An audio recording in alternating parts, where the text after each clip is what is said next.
Assalamualaikum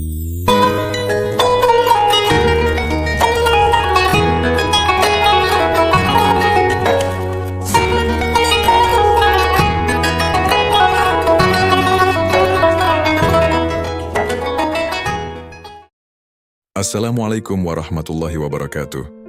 Apa kabar sahabat muslim?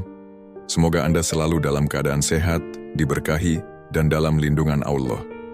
Hari ini, fikih dan hukum Islam akan berbagi kisah inspiratif dan penuh hikmah, yaitu tentang pengelolaan air dan hutan dalam Islam. Pengelolaan sumber daya alam seperti air dan hutan memiliki posisi penting dalam fikih Islam. Islam memandang bumi dan seluruh isinya sebagai amanah dari Allah yang harus dijaga dan dimanfaatkan secara bijak oleh manusia. Dalam Al-Quran, Allah berulang kali mengingatkan agar manusia tidak berbuat kerusakan di muka bumi setelah ia diciptakan dengan penuh keseimbangan. Dalam surah Al-A'raf ayat 56 disebutkan, "Dan janganlah kamu membuat kerusakan di muka bumi sesudah Allah memperbaikinya." Ini menunjukkan bahwa menjaga lingkungan adalah perintah yang sejalan dengan nilai-nilai keimanan.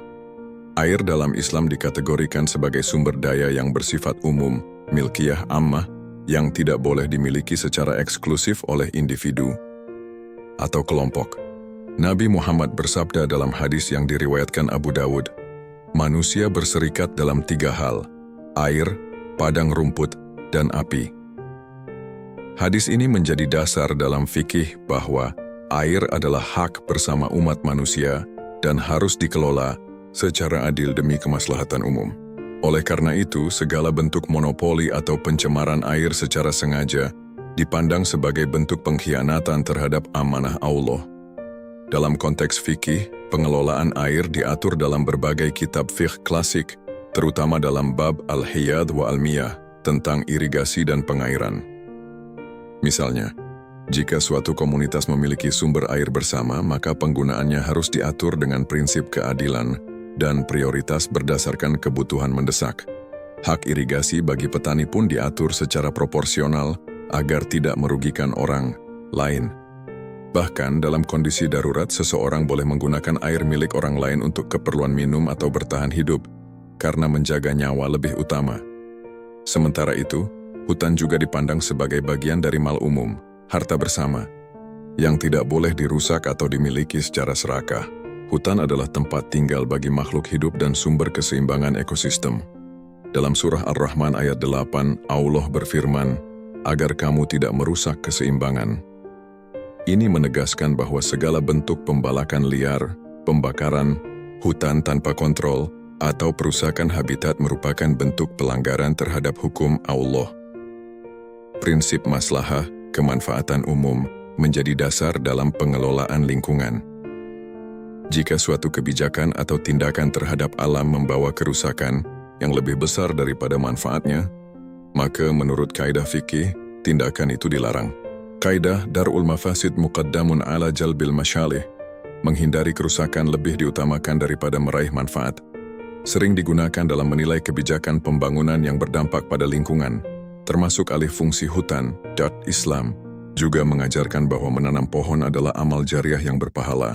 Nabi Muhammad bersabda, "Tidaklah seorang muslim menanam tanaman lalu dimakan oleh burung, manusia atau hewan, kecuali itu menjadi sedekah baginya."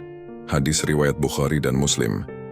Ini menunjukkan bahwa menjaga dan melestarikan hutan bukan hanya urusan ekologis tetapi juga ibadah sosial yang berpahala di sisi Allah.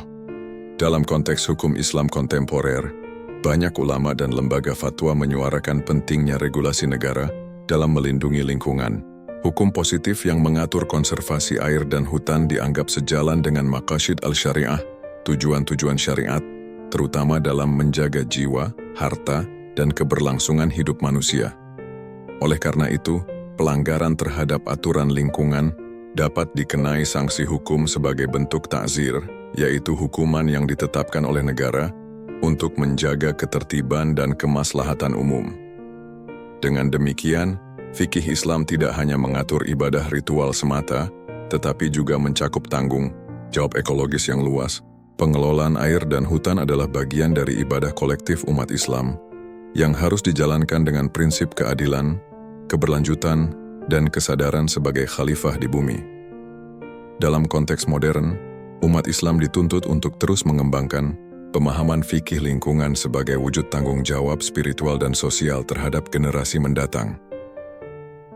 Salurkan wakaf Anda di sini Bank BRI 06690 100139 8307 atas nama Yayasan Wakaf Khairazadina. Salurkan wakaf pakaian bekas Anda untuk korban bencana melalui kami. Kami siap mencuci dan merapikan sebelum disalurkan.